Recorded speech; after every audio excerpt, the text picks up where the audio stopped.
मौलाना नियामत है, मौलाना है तो मदरसा है, मौलाना रहेंगे तो मदरसे की आप जारी करेंगे। लाजिम मंजूम है, अगर मौलाना खत्म हो गए, उलमा खत्म हो गए तो मदरसे को कौन आबाद करेंगे? मदरसे खत्म हो जाएंगे, आपका कुरान खत्म हो जाएगा, आपका कुरान खत्म हो जाएगा, आपके अकीदे खत्म हो जाएंगे, आपका अकीदा खत्म हो जाएगा, आप अल्लाह से भी दूर हो जाओगे, आप फिर काफिर मुशरिक बनकर मरोगे। ये पैगाम कुरान का। इसीलिए दुनियादार ओहदे पावर वाले की कोई फजीलत और कोई मकाम अल्लाह की नजर में नहीं है, बल्कि अल्लाह की नजर में अगर किसी के मकाम, किसी की फजीलत है तो उसके काम की वजह से। इससे बड़े खूबसूरत अंदाज में इस मंत्र में समझाया। मैंने कई जगह कहा, शुद्रो ब्रह्मण ताम की ब्रह्मण चैती शुद्रताम क्षेत्रीय जाति विकृतम विघाति चिंतते चचा सही एवार प्रति पंजानाम कथम पुनर्जा तिकीर्ता पर भेदा। साफ लफ्जों में कहा कि हर आदमी को एक ही ईश्वर ने, एक को देगा, एक ही ईश्वर ने जब पैदा किया है तो फिर यहाँ दुनिया के अंदर में लोग इतने अलग अलग क्यों बन गए? क्यों बन गए? हमारे यहाँ कोई सैयद हो, कुरैश हो, अंसारी हो, शेख हो, चौधरी हो, तेली हो, फला हो, फला हो, फला, सब कोई मस्जिद में जाएगा, नमाज एक ही समय खड़ा होकर पड़ेगा और सब कोई कुरान करीम की तिलावत कर सकता। लेकिन हमारे हिंदू भाई बहन नहीं। कहां से लाओगे इस बीमारी का इलाज? नरसिंहन तिवारी जी दासना के मठ में बैठकर तो बड़ी बड़ी बातें आपको बोलना आता, कहां से लाओगे इस भेदभाव का इलाज? आना पड़ेगा मोहम्मद के दामन में, तुम्हें आना पड़ेगा कुरान के औरात में, तुम्हें इलाज मिलेगा। तुम्हें आना पड़ेगा अबू बकर की जिंदगी में, उमर फारूक की जिंदगी में आना पड़ेगा, हजरत खालिद बिन वलीद की जिंदगी में आना पड़ेगा। इल्जाम लगाना बंद करो। पूरा का पूरा बगदाद, पूरा का पूरा इराक, पूरा का पूरा मुल्क शाम कैसे इस्लाम में आया? मैंने आज तारीख पढ़ी है, आज अब से पहले मैंने कहीं नहीं बोला, लेकिन आज बोलता हूँ डंके के चोट पर। पूरा का पूरा इराक इस्लाम की अच्छाई को, बराबरी को देखकर कलिमा पढ़ा था। हजरत खालिद बिन वलीद गए थे, इराक को फतह किया था, वहां के लोकल लोगों को लॉ एंड ऑर्डर मेंटेन करने के लिए छोड़ दिया जाता। उसके बाद फिर मुल्क शाम आते, मुल्क शाम को कब्जा किया तो मुल्क शाम के अंदर, वहां पर मुल्क शाम में पोप थे, पोप और पादरी यानी ईसाई और यहूदी के बड़े रहनुमा थे, और वो उस वक्त के हुक्मरानों की चापलूसी करते थे। चापलूसी मतलब उनकी गुलामी करते थे। उस वक्त के एमपी, इलाके के एमएलए, इलाके के मुखियाओं के तल्ले चाटते थे, क्योंकि वहां से पैसे मिलते थे। वो पाप और वो पादरी, यहूदी और ईसाई धर्म के आलिम, उनके गुरु को कहा जाता है। वो हमेशा से क्या बोलते? वो हमेशा से अपने कौम के लोगों को डरा कर रखते थे कि अरे ये मुखिया जी बहुत अच्छा है, अरे ये एमएलए साहब बहुत अच्छा है, ये एमपी साहब बहुत अच्छा है, इसलिए कि ऐसा ऐसा करता है। तो लोगों के बीच में हर तकरीर में उनकी तकद्दुस को बयान करते, तो लोग हमेशा बेचारा मजबूर होकर डरे रहते थे। मुखिया मेंबर साहब कोई केस में न डाल दें, अंदर न डाल दें, इसीलिए वो उनसे डरते और अपने पोप और अपने पादरी के खिलाफ आवाज नहीं बुलंद करते थे। लेकिन जब हजरत खालिद बिन वलीद गए इराक में, जब हजरत खालिद बिन वलीद पहुंचे हैं मुल्क शाम में, यहाँ जाने के बाद वो जो कर्रो फर था, तानाशाही थी, वो जो पोप की तकद्दुस झूठी बातें और वो मुखिया मिंबर का सदो पोप था, वो जो तानाशाही थी कि मैं तुम्हारा रब हूँ, मैं जो कहूँगा वही होगा, वो डरे सहमे रहते थे। आजादाना जिंदगी नहीं थी उनकी, हमेशा से पिसते हुए चले आ रहे थे। हजरत खालिद बिन वलीद ने कहा कि हर कोई आजाद है, किसी पोप की नहीं चलेगी, किसी पादरी की नहीं चलेगी, किसी मुखिया मिंबर की नहीं चलेगी, बल्कि हर कोई आजाद है, हर कोई पर्सनल जिंदगी के अंदर मेहनत करता है, कोई किसी का गुलाम नहीं है, हर कोई अपने रब की, अपने परमात्मा की इबादत करो और हमें टैक्स देते रहो, अमन और शांति के साथ रहो। जब हर किसी के साथ जब मसावात और बराबरी का मामला देखा तो इराक और शाम के टोटल यहूदी और क्रिश्चियन, वहां की शमूलियत और सहूलियत तब्दील हो जाती है। हजरत खालिद बिन वलीद के दरबार में पहुंचकर कहते हैं, खालिद बिन वलीद, हमने तो सुना था कि मोहम्मद है जो अमन परस्त है, मोहम्मद है जो सबके लिए बराबर पैगाम रखते हैं, बराबर भेदभाव उनके दिलो दिमाग के अंदर नहीं है, बल्कि बराबर की उनसे ये मोहब्बत करते हैं। आज हमें देखने को मिला है, आज हमारे दिल से खौफ निकल गया है, आज हमने बराबरी को, इंसाफ को देखा है। इसलिए जिस धर्म को आप लेकर आए, बताइए क्या करना होगा? पूरा का पूरा इराक भारत के करब में मीडिया हो, तारीख पढ़ो इराक की, तारीख पढ़ो मुल्क शाम की, तारीख पढ़ो मुल्क की, तारीख पढ़ो यरूशलेम की। हजरत उमर फारूक गए थे, लेकिन उनके गुलाम ऊंट पर बैठे थे और हजरत फारूक आजम नीचे ऊंट की नकेल हाथ में लेकर जा रहे थे। तो लोगों ने कहा कि वाह, कितना खूबसूरत, नीचे गुलाम जा रहा है, कातिल जा रहा है, और ऊपर ये इनके गुरु बैठे हैं, काले काले होंठ हैं, पूरी काली शक्ल है। हालांकि वो खाली उनके ऊपर थे, क्यों? बारी उनकी बैठने की थी। 700 मील का सफर तय करके यरूशलेम पहुंचे थे उमर फारूक। उनकी इस चीज को देखकर अबू उबैदा ने कहा, अरे वो हुक्मरान नहीं है, वो नहीं है, गुरु नीचे है, हुक्मरान अमीर हमारे नीचे, खलीफा हमारे जो अमीरुल मोमिनीन है वो नीचे हैं।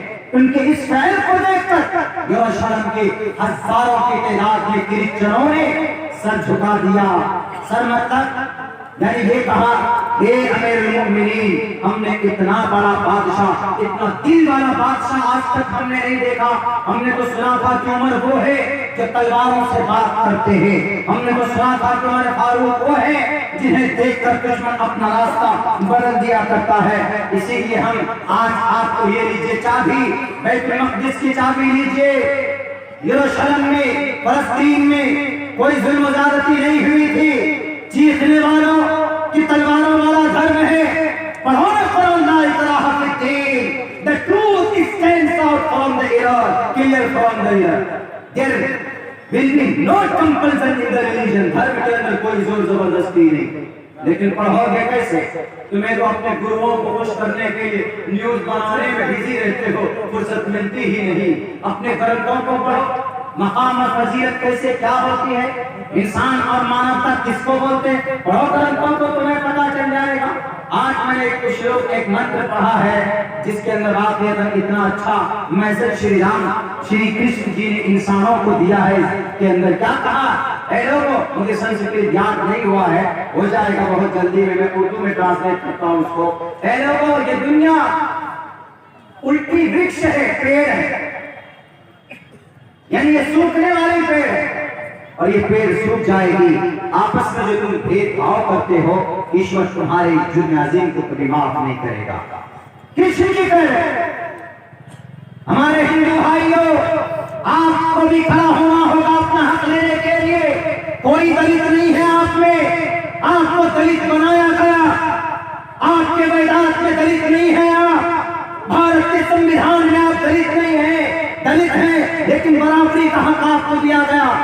नाम है सिर्फ आपका मंगलू, लेकिन आपका मकाम और आपका हक उतना ही है जितना एक बड़े ऊंचे खानदान वाले का जितना हक हो। हक की लड़ाई कौन लड़ा? इस्लाम लड़ा।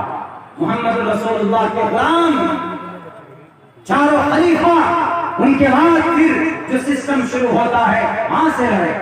एक औरत को छोटी थी, हजरत उमर फारूक ने कहा कि अगर कोई तलाक देगा तो लाखों करोड़ों रुपए अगर उसने महल में दिया अपनी बीवी को तो वापस नहीं मिल सकते, उसको वापस मिलना चाहिए, कुछ ना कुछ मिलना चाहिए। बीवी को तलाक होगी, अगर 5 करोड़ रुपए बीवी को महल में दिया हुआ है तो कम से कम आधे रिटर्न होना चाहिए।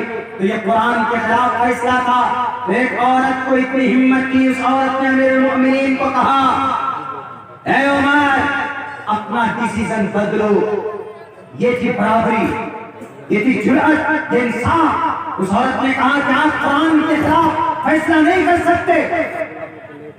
एक उनकी एक राय थी रखने की कि हम एक ऑर्डिनेंस ला रहे, एक बिल ला रहे हैं कि भाई ऐसे ऐसे महल में कुछ ना कुछ मिलना चाहिए लड़के को। तो उन्होंने औरत ने क्या कहा कि ने कुरान में फैसला कर दिया। जब अल्लाह का कुरान नस्से कती है उमर फारूक, नबी ने कोई तब्दीली नहीं की, अबू बकर ने कोई तब्दीली नहीं की, तो आप कौन होते हैं? उमर फारूक ने कहा कि आज मुझे इस बुढ़िया ने दीन सिखा दिया। एक औरत को हक होता था अपना, एक औरत को हिम्मत होती थी अपना हक मांगने का। किसने ये जुरात दी, किसने ये पैगाम, किसने ये हक दिए? बराबरी का इस्लाम ने दिए। इस्लाम ने ये मकाम दिया है औरतों को, उनको सम्मान देना निकाह करके। वरना अमेरिका चले जाइए आप, अमेरिकन में वी आर लिविंग टुगेदर। आज अमेरिका में क्लिंटन जो कुछ दिनों पहले सदर था अमेरिका का, उसने the state of union address में कहा था, यानी भारत अमेरिका का जो सदर होता है वो पूरे 5 साल में एक बार आवाम को, जनता को संबोधित करता। तो संबोधन में उन्होंने क्या कहा था अपनी स्पीच में? The state of union address में ये कहा था कि अनकरीब अमेरिका में हरामजादों की तादाद होगी, हरामजादे बास्टर्ड की तादाद होगी। अल्फाज बास्टर्ड के लिए इस्तेमाल किए, लेकिन ये इस्तेमाल किया था कि born and lots of people born without any wedlock. Wedlock मतलब निकाह को बोलते हैं अंग्रेजी में, वेटलॉक यानी बच्चे पैदा होने बिना निकाह के। और यूरोप में हो रहा, यूरोप के अंदर हो रहा, वहां पर बच्चे पैदा होते हैं, शादी नहीं होती। आज हमारे भारत में भी वो कल्चर आ गया है, लिविंग रिलेशन, फैशन। देखिए इज्जत, जिना को कितना खूबसूरत नाम दिया, वी आर लिविंग टुगेदर। वाह, बहुत खूबसूरत लफ्ज, बहुत प्यारा लफ्ज। And we are relationship from the long time, हम बहुत जमाने से रिलेशनशिप में। रिलेशनशिप का मतलब नाजायज संबंध में है। बताइए कितना खूबसूरत नाम दिया मेरे भाइयों, मेरे साथियों। किसने औरत को मकाम दिया? हरामी बच्चे पैदा होते थे, लेकिन अल्लाह के नबी ने कहा नहीं चलेगा ये। अगर किसी औरत से तुम्हें प्यार है, मोहब्बत है, तो जायज करो उसको, वेटलॉक करो पहले। The first love will be wedlock, and after that you can, तब आप you can with her the relationship continue आप कर सकते हो, उनके साथ आप आगे रिश्ता बढ़ा सकते हो। मकाम किसने दिया? कुरान ने दिया। मकाम किसने दिया? मोहम्मद रसूलुल्लाह की जिंदगी ने दिया। लेकिन आज लोग पूरे हैं जनाब इस्लाम को बदनाम करने में। मैं लिख कर देता हूँ, नहीं प्रूव कर सकते, इस्लाम के मुकाबले में नहीं आ सकते कोई भी, कहीं से कहीं तक भी। ऐसा नहीं कि मेरे फारूक थे, 23 लाख मुरब्बा मील को पता किया था तो जो मन में आया किया। नहीं, कुरान के खिलाफ, नबी पाक अलैहिस्सलाम के फरमान, उनके तरीके के खिलाफ मेरे फारूक को भी अधिकार नहीं। इतने बड़े ताकतवर जन ने मशरिक और मगरिब को फतह किया। हजरत अब्बास के घर का परनाला उखाड़ कर फेंक दिया। हजरत अब्बास रज़ियल्लाहु ताला अन्हु के घर का परनाला, चूंकि पानी निकलता गिरता था मस्जिद नबी के करीब में, तो नमाजियों को दिक्कत और दुश्वारी होती थी। तो हजरत उमर फारूक ने देखा तो हजरत अब्बास गायब थे, उनकी आदमी मौजूदगी में परनाला को उखाड़ कर फेंक दिया जाता है। तो उसके बाद क्या होता है पता है? उसके बाद हजरत अब्बास आते, हजरत अब्बास ने कहा कि ये परनाला कौन उतारा? तो लोगों ने कहा कि अमीरुल मोमिनीन ने उतार दिया परनाला। गुस्सा हो गए, कहां जाते? सुप्रीम कोर्ट ले गए। उस वक्त के सुप्रीम कोर्ट जज उबय बिन काब रज़ियल्लाहु ताला सुप्रीम कोर्ट के जज थे, वो जस्टिस थे। उनके पास केस पहुंचता, केस पहुंचने के बाद तुम्हारे फारूक भी हाजिर हुए। हमारे फारूक पर केस हो गया। किन पर केस हुआ? अमीरुल मोमिनीन पर, जो हुक्मरान आला है। अगर आज किसी मंत्री के खिलाफ केस कर लो तो तुम्हारी तो डेथ, मौत पक्की है। अगर आपके देश में किसी नेता के खिलाफ एफआईआर कर लो तो आज तो फिर आपका टॉलरेशन इतना होगा, आपको इतना टॉर्चर किया जाएगा कि मत पूछिए। जैसे हमको किया जाता, हमको भी किया जाता, हम नेताओं से वैसे भी टकरा जाते हैं, शायद का पाप क्या हो। लेकिन मुझे जो चीज समझ में नहीं आती है, हम जो चीज समझ लेते हैं कि गलत है तो गलत है, बस गलत है। मैं कहूंगा मर जाऊंगा, ये गलत है तो गलत है। मेरे बाप की, मेरी माँ की कोई करे गलत तो मैं कह दूंगा कि ये गलत है, भाई ये गलत है। We are not accepted, this work is not suitable, ये ठीक नहीं, गलत है तो गलत। तो कहाँ गए?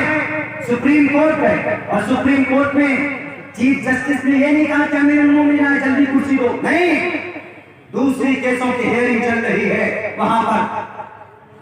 हजरत उमर फारूक बाहर खड़े हैं, 23 लाख मुरब्बा मील को फतह करने वाला मीर, केस होता है उनके खिलाफ, बाहर खड़ा है, कोर्ट के बाहर खड़े हुए हैं, हिम्मत नहीं है कि अंदर जाए। चीफ जस्टिस ने कहा जब केस खत्म होगा, पहले जिसकी हियरिंग चल रही उसकी पूरी होगी, अमीरुल मोमिनीन को अंदर बुलाया जाता है। आइए क्या बात, अमीरुल मोमिनीन ने बोलना शुरू किया तो चीफ जस्टिस ने मना कर दिया कि no, not allowed to say anything, permission नहीं, आप खामोश रहिए, because this case is related to the इब्न हजरत अब्बास रज़ियल्लाहु ताला। उन्होंने केस किया है, पहले वो बताएगा। हजरत अब्बास से कहा गया कि बताओ क्या है, क्या मामला। उन्होंने कहा कि चीफ जस्टिस साहब, ओ माय लॉर्ड, परनाना जो था हजरत अबू बकर के जमाने में रहा, मोहम्मद रसूलुल्लाह के जमाने में रहा, उन्होंने नहीं हटाया, इन्होंने हटा दिया। बुखारी और मुस्लिम के अंदर ये रिवायत मौजूद, इन्होंने हटा दिया। अब बताइए तकलीफ हो रही, इसलिए हमको इंसाफ मिलना चाहिए। एक आम आदमी उस वक्त के प्राइम मिनिस्टर के खिलाफ केस लड़ रहे हैं। संजू भट्ट ने क्या केस किया बेचारा, गुजरात के दंगों के मुजरिमीन को जेल में डालने के लिए उस बेचारे को ही उल्टे जेल में डाल दिया जाता है। इस्लाम इंसाफ को बनाता है, इस्लाम इंसाफ पैदा करता है। अमीर हो के कोई हो, उसको भी कटघरे में आना पड़ेगा। उमर फारूक कटघरे में खड़े हैं और साफ अब्बास कहते हैं मुझे इंसाफ चाहिए, मेरा वक्त हो चुका है, बस सिर्फ 5 मिनट चाहूंगा मैं। तो हजरत अब्बास रज़ियल्लाहु ताला ने कहा, हे chief justice of my lord, मुझे इंसाफ, I want to justice, I want to इंसाफ, मुझे इंसाफ चाहिए, मुझे जस्टिस चाहिए। मुझे नहीं कुछ चाहिए कि अमीरुल मोमिनीन है कि नहीं है, मुझे इनसे डर नहीं लगता कि अमीरुल मोमिनीन है तो मुझे कत्ल कर देंगे, नहीं, लेकिन वो अमीरुल मोमिनीन थे, वो भी खड़े होकर सवालों का जवाब देते हैं। इतने में फिर हजरत अब्बास बोलने लगे, जज साहब एक बात और बोलो, वो जो परनाना लगा है वो मोहम्मद रसूलुल्लाह के मशवरे से लगा है, और मोहम्मद रसूलुल्लाह ने निशान देकर खुद खड़े हुए मोहम्मद रसूलुल्लाह, और मुझे कहा कि चाचा आप मेरे कंधे पर आकर इस परनाले को लगाइए। उन्होंने कहा अच्छा ऐसा हुआ। हजरत अब्बास से चीफ जस्टिस ने कहा कि एनी आई विटनेस, कोई गवाह है तुम्हारे पास? तो फौरन गए अंसार को लेकर आए, तो 2-3 साहब ने कहा कि हाँ अल्लाह के चीफ जस्टिस जज साहब, इन्होंने जो बातें कही वो बिल्कुल सही है। तो हजरत इतना सुनना था कि उमर फारूक की आंख से आंसू निकलने लगे। उन्होंने कहा अब्बास मुझसे गलती हो गई, मुझे मालूम नहीं था, आओ जैसे मोहम्मद ने लगवाया था मैं आज तुम्हारे परनाले को ऐसे ही लगवाता हूँ। अमीरुल मोमिनीन 22 लाख मुरब्बा मील को फतह करने वाला, जिनका नाम सुनकर कैसर किस्रा के महल के अंदर लर्जा तारी हो जाया करता था, वो अमीरुल मोमिनीन खड़ा होता है, हजरत अब्बास को खड़े करते अपने कंधे पर और परनाले को सेट करते हैं, उस पाइप को लगाते जिससे पानी नीचे निकलता है। ये अमल देखकर हजरत अब्बास ने उनकी इस हरकत को देखकर, उनकी अदल को देखकर, उनकी इस इंसाफ को देखकर हजरत अब्बास ने उस घर को मस्जिद नबी के अंदर दे दिया। है कोई हुक्मरान ऐसा बताओ आज की तारीख में तकरीबन 5000 ऐसे एमपी एमएलए थे, 500 पिछले जब से आजाद हुआ है भारत तब से लेकर आज तक, जिन पर रेप के केसेस है, जिन पर चोरी के केसेस है, डाके डालने के केसेस है कोई माए का लाल जो उन पर केस चलाए और उनके ऊपर ट्रायल शुरू करे? नहीं चला पाओगे। क्यों? तुम्हारे पास ऐसा कोई निजाम ही नहीं है। अगर ऐसा कोई निजाम है कहीं पर तो वो इस्लाम के अंदर है। बराबरी का निजाम अगर कहीं पर है, मसावात का कोई निजाम अगर कहीं पर है तो वो मोहम्मद रसूलुल्लाह की लाई हुई शरीयत, अल्लाह की भेजी हुई कुरान के अंदर है। और साफ लफ्जों में कहा है इंसाफ करो, इन्नल्लाह यअमुरुकुम अन तुअद्दुल अमानात इला अहलिहा, जिनका जो हक है पूरा करो। वइज़ा हकमतुम बैनन नास, जब तुम फैसले करो लोगों के बीच में, ये नहीं कहा कि मुसलमानों के बीच में बैनन नास, human beings. When you become Chief Justice and you have to judge on the report, on the truth thing, not a liar. झूठेपन की वजह से नहीं, सच्ची बातें लोगों के सामने रखनी चाहिए। मेरे भाइयों, आपके इस जलसे में, आपके इस प्रोग्राम में मुझे आकर बहुत खुशी हुई।